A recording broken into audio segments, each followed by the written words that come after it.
So I wanted to come on today and talk about the importance of stepping out of your comfort zone and doing things that might make you a little uncomfortable, that you may have wanted to do for a while, but you've been avoiding. Maybe you had a little anxiety around it, but just doing certain things that you're not really comfortable with, and how it can lead to bigger and better things and opportunities that you may not necessarily have had if you stayed in your comfort zone.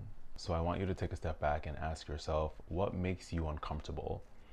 What are certain things that happen throughout your day, every day, that make you feel a little uneasy, make you feel like you want to escape or you don't want to be there? Whether it's talking to a stranger, making eye contact, maybe it's confrontation, maybe you're not speaking up, you're not saying what you want to say to who it needs to be said to. Of course, when I'm talking about things that make you uncomfortable, I'm not talking about getting into a physical fight with someone or standing at the edge of a cliff or anything dangerous, obviously. I hope that, you understand that. But I'm just talking about little things that happen throughout the day that give you a little bit of anxiety, that make you want to leave the situation or shut down. Those are the things that I want you to focus on and try to think about why it makes you uncomfortable. Why do you feel like you walked away from that situation without saying what you wanted to say? Why are you afraid of stepping into an elevator and you choose to walk 10 flights of stairs because that's the only way to get up there? Take a step back and think about, what are you actually afraid of? Where does the fear come from? What are you fearing the outcome might be? And how has this prevented you from moving forward and getting to where you want to be in life? If you feel like life is mundane and boring and you're doing the same thing every single day, it's because you've created this world for yourself that might be about routines and being comfortable and being familiar with things. And you just end up doing the same thing every day, every week, every weekend, and it becomes monotonous. It's like, what else is there? There has to be more to life than this.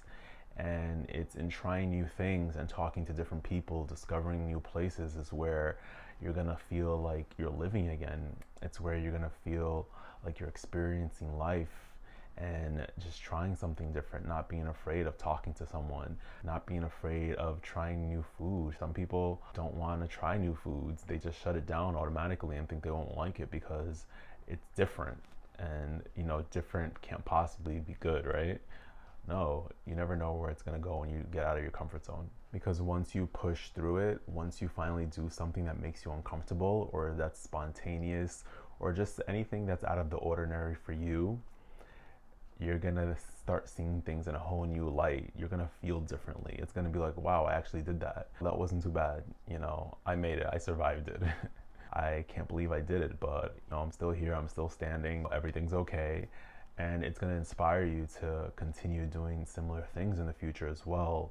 I personally always struggled with social anxiety, where I would be in a situation where there were a lot of people, or especially new people. I would feel very tense, very nervous. I wouldn't say much unless I really had to, but I was always observing. And this was before I realized that I was actually picking up on everyone's energy. I didn't know what was going on, and I thought I was just shy. Like, I would look around, I would see everyone interacting and laughing and engaging, and I was kind of just there, just not really wanting to do that as much. Or maybe there was a part of me that did want to do it, but I didn't know how to start it.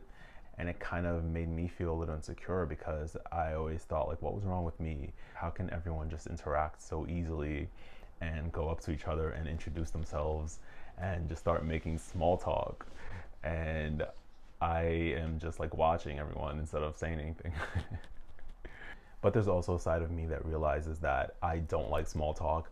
I hate asking like little mundane questions that people ask, just to fill the space with noise. That's not me. I like deeper conversations, and I know that's not going to be possible in every situation. There are going to be situations where you just have to talk to strangers and interact, every day of your life.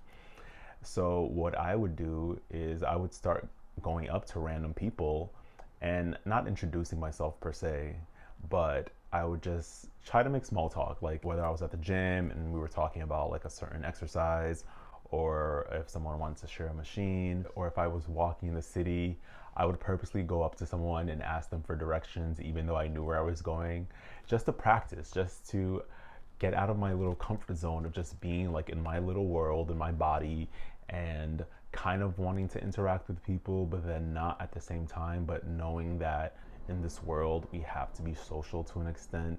And I needed to break free of me being uncomfortable in interacting with strangers, because that's going to hold me back from certain things that I want to do, or it's going to make me avoid certain situations just because I know that that might be a necessary part of the interaction, having to speak, having to talk to people, having to look people in the eye.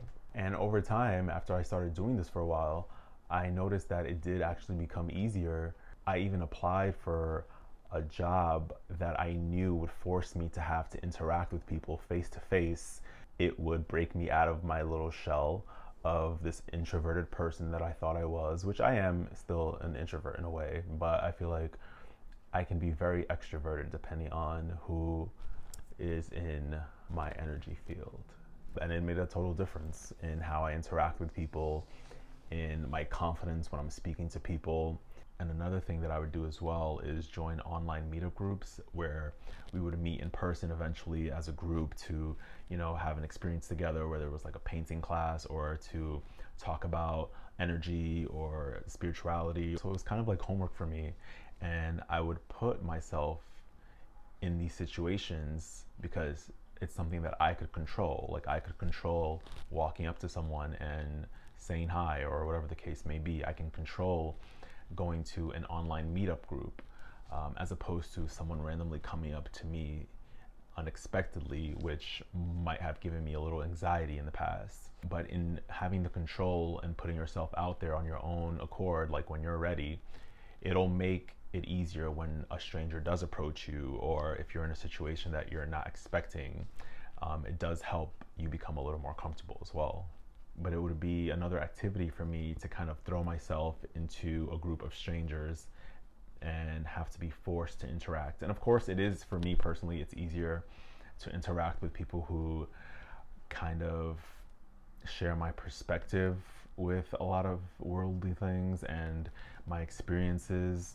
It's always going to be difficult to talk to someone that is like a total opposite of who you are. But again, in this world we live in, we're not going to always encounter people that are like us. We have to also interact with people who aren't like us. So we have to learn, how to do that as well. Even in making videos and being on YouTube, I honestly feel like the universe brought the idea to me at this moment to help me in my communication, in the way I speak and how I get my message across.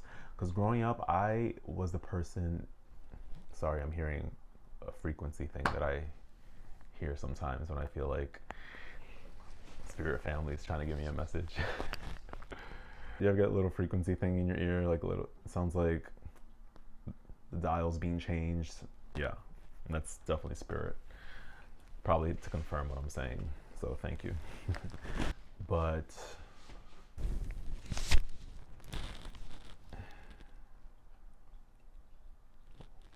what was I saying? Shit. Oh, because growing up, I was never the loudest person in the room. I was the person that took a step back and would observe every single detail about what was happening in any situation. Of course, I would communicate when I had to, or if I was with my friends, people that I was comfortable with. But I always preferred to be the person to just watch, because I'm the type of person that I feel like I can learn more from people and situations based off of what they don't say, and more like body language and reading energy, as opposed to just yapping the whole time, which is just not me. It works for some people, that's great, but I feel like there's definitely a difference in just taking a step back and kind of observing the situation before you jump in and start interacting and talking and having conversation and whatnot. I'm a September Virgo. We are super observant, and we can just read people like no one else. In my experience, I feel Virgos are very in tune with people and nature and the world, that we just don't feel like we have to say anything, because I feel everything and I feel like I see everything, and I'm just processing it in my own brain and body, which is probably a reason why I never really felt like I had to speak most of the times, because I am kind of just reading what's going on. And also, in being someone who feels like that words have never been enough or sufficient to express how I feel, I don't think they'll ever be enough for me personally. I've met people that speak so well and so fluid. It just flows so beautifully. And I just sometimes just stare at people in awe. And I'm just like, wow, that's an ability to me. Some people, they can talk all day. Me, I can say like one sentence and I'm ready to take a nap. So it's a lot of energy. Words will never be sufficient in describing how I feel about certain things. To me, I've always been a feeler. Like, I always feel things. I always feel situations. I always feel people. I always feel the experience that's happening. And to put it in words is just never enough for me.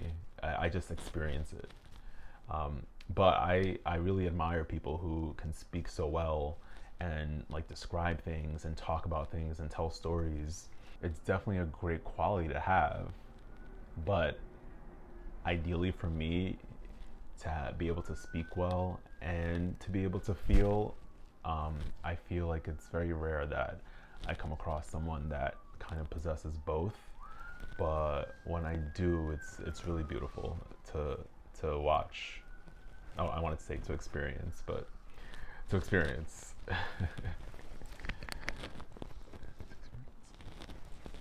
But yeah, guys, two things that make you uncomfortable: get out of your comfort zone. Apply for that job that you don't think that you're gonna get. Apply to that school that you might feel is too good for you. If you're an entrepreneur, if you're an artist or photographer and you're shy about your work and putting it out there and what people are gonna think, so what? Put your work out there. You never know who's gonna see it or where that can lead you. If you're a singer, put your voice out there, make some YouTube videos. What else? What else are people afraid of? If you're afraid of talking to strangers like I was, go up to people, say hi, make eye contact with people, smile. Well, we have to wear masks now, so I guess that's smile with your eyes. There you go. Smile. Smize. I think that's the word. Smize. Step into that elevator. Step into that elevator. Step into that elevator. You have a fear of heights. Go sightseeing somewhere. Go climb a mountain. Get over it. Get over the fear. What is fear? False evidence appearing real. Because at the end of the day, that's all it is. And it's going to hold you back in life if you don't conquer it. So go out there and conquer it. Put yourself in those situations that you're not comfortable with, and you're going to see so many things in your life change. So your homework for this week is going to be to do one thing that makes you slightly uncomfortable, something that you have been putting off, or you've been too shy to do, or you've just been afraid to do. You're going to do that this week, and you're going to comment down below and tell me how it went. And hopefully it went well. And if it didn't end up the way you wanted it to, that's okay too. You still did it, and that's what's important. And yeah, I'm excited to hear about it. So just get out of your comfort zone. Be comfortable with being uncomfortable from time to time, and just see how it helps you grow in the end. Please don't forget to like, subscribe, share this video, and again, share your comments down below. I want to know one thing that you did this week that took you out of your comfort zone, or certain things that you've done in the past that ended up working out really well for you. I want to hear your stories, so comment down below. Peace, guys.